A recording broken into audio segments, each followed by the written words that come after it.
अस्सलाम वालेकुम स्टूडेंट्स, आपका सब्जेक्ट है प्रिंसिपल्स ऑफ मैनेजमेंट और इसका यूनिट 4 आपके सामने डिस्प्लेड है which is about decision making. और डिसीजन मेकिंग क्योंकि मैनेजमेंट का सबसे इम्पोर्टेंट फंक्शन होता है, तो इसके मतलब हम पढ़ते हैं डिसीजन करना ऑर्गेनाइजेशंस के अंदर।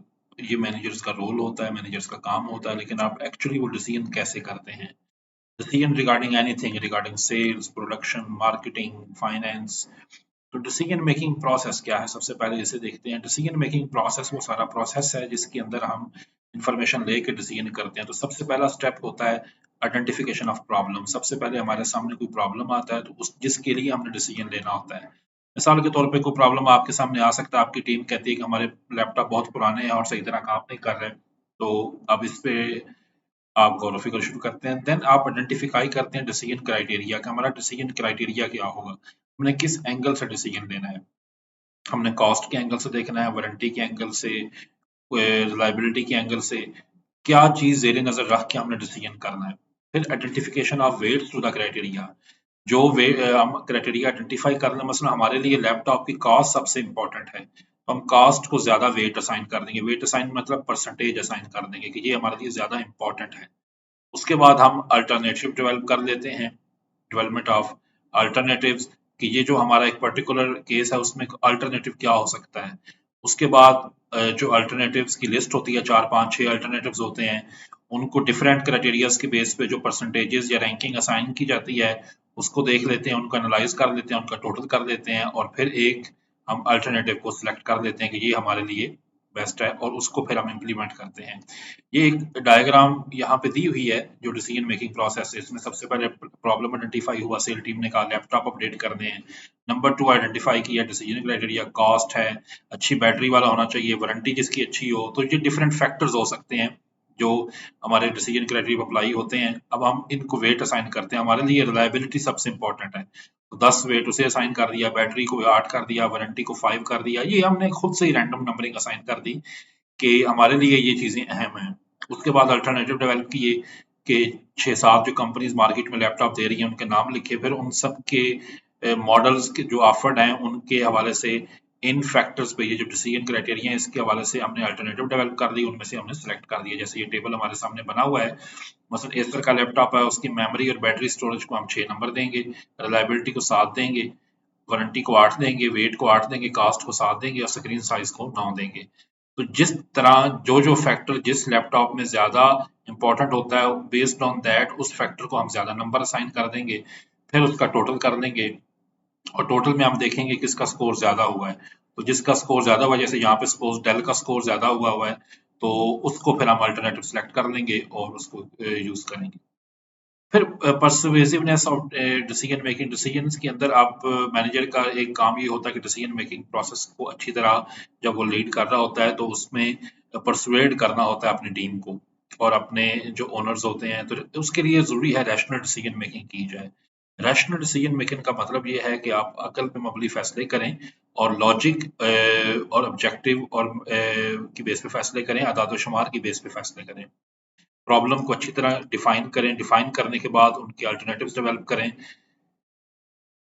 उसके बाद एक जहां तक रोल होता है ना लॉजिक का, रैशनैलिटी का, कि आप जब डिसीजन मेकिंग करें तो रैशनल होके करें, वहीं पे एक और रोल होता है और उसे हम कहते हैं इंट्यूशन। इंट्यूशन क्या होता है, ये आपके अंदर की वो फीलिंग्स होती हैं, ये पास्ट एक्सपीरियंस होते हैं जो आपको कहते हैं कि इस मसले को कैसे सॉल्व करना है। इंट्यूशन के तहत किए जाने फैसले 4 5 तरह के होते हैं। एक्सपीरियंस बेस्ड डिसीजन होता है, माजी में कोई एक्सपीरियंस हुआ हो। अफेक्ट इनिशिएटेड डिसीजन होता है कि आप फीलिंग्स की बेस पे करें, या आप वैल्यू और एथिक्स की बेस पर डिसीजन कर सकते हैं कि ये पर्टिकुलर काम हमने कैसे करना है। सबकॉन्शियस मेंटल प्रोसीजन है कि आपका ज़मीर आपको कह दे कि ये काम इस तरह होना है, और कॉग्निटिव बेस्ड डिसीजन है आप स्किल्स या ट्रेनिंग की बेस पे फैसले करें। तो इंट्यूशन के बेस किए जाने वाले डिसीजन की ये 4 5 टाइप्स होती हैं। तो आप रैशनल बेस्ड डिसीजन कर सकते हैं या इंट्यूटिव बेस्ड डिसीजन कर सकते हैं। ये डिपेंड करता है प्रॉब्लम कौन सा और कैसे सॉल्व करना है। अगर हम types of decision and decision making conditions की बात करें तो हमारे सामने मसाइल 2 तरह के हो सकते हैं, structure problems and program decisions. Structure problem से मुराद वो प्रॉब्लम होते हैं जो बार बार हमारी ऑर्गेनाइजेशन को आ रहे होते हैं। जैसे हम अगर सपोज मोबाइल बना के बेचते हैं तो बहुत से कस्टमर आ सकते हैं कि उसकी बैटरी सही काम नहीं कर रही, स्ट्रक्चर प्रॉब्लम के लिए हमने प्रोसीजर बनाए होते हैं कि अगर कोई मसला ऐसा आ जाए तो उसको कैसे करना है, उसके लिए रूल पॉलिसी बनाई होती है और पॉलिसी के तहत रूल डिफाइन किया होता है कि क्या कस्टमर को रिटर्न करना है या चीज रिप्लेस करके देनी है। तो प्रोग्राम डिसीजन स्ट्रक्चर्ड हो, उसमें फिर अब चीजें क्लियर होती हैं। हाँ, जब एक नया मसला आ जाए तो उस सूरत में हम अनस्ट्रक्चर्ड प्रॉब्लम होता है, उसे हमें नए सिरे पे डिपेंड करना करता है और देखना पड़ता है कि उसको कैसे हमने सॉल्व करना है। अच्छा, डिसीजन मेकिंग की फिर कंडीशंस होती हैं, सर्टेनिटी होती है। सम टाइम हमें पता होता है कि ये फैसला हम करेंगे तो उसका नतीजा क्या निकल सकता है, और सम टाइम उस फैसले के नतीजे में साथ बहुत बड़ा रिस्क इन्वॉल्व होता है। तो जब भी आप फैसला करें आप देख लें कि उसकी प्रोबेबिलिटी ऑफ विनिंग और लूजिंग क्या है। आप कोई भी फैसला करें देख लें उससे एक्सपेक्टेड रेवेन्यू कितना हमें मिल रहा है और उसकी प्रोबेबिलिटी असाइन कर दें। प्रोबेबिलिटी 0 से लेके 1 तक कोई भी नंबर आप रैंडमली असाइन कर सकते हैं और उसकी एक वैल्यू निकाल सकते हैं, उसके बेस पर डिसीजन कर सकते हैं। देन डिसीजन मेकिंग स्टाइल्स होते हैं जी। There are different decision making style. दुनिया का हर मैनेजर एक तरह का नहीं होता। कुछ मैनेजर्स लीनियर डिसीजन फॉलो करते हैं, लीनियर डिसीजन मेकिंग स्टाइल होता है। उसमें एक्सटर्नल डाटा और फैक्ट्स को लॉजिकल रैशनल वे में देखा जाता है। कुछ manager non linear style follow करते हैं, वो इंटरनल फीलिंग्स और इंट्यूशंस की बेस पर डिसीजन करते हैं।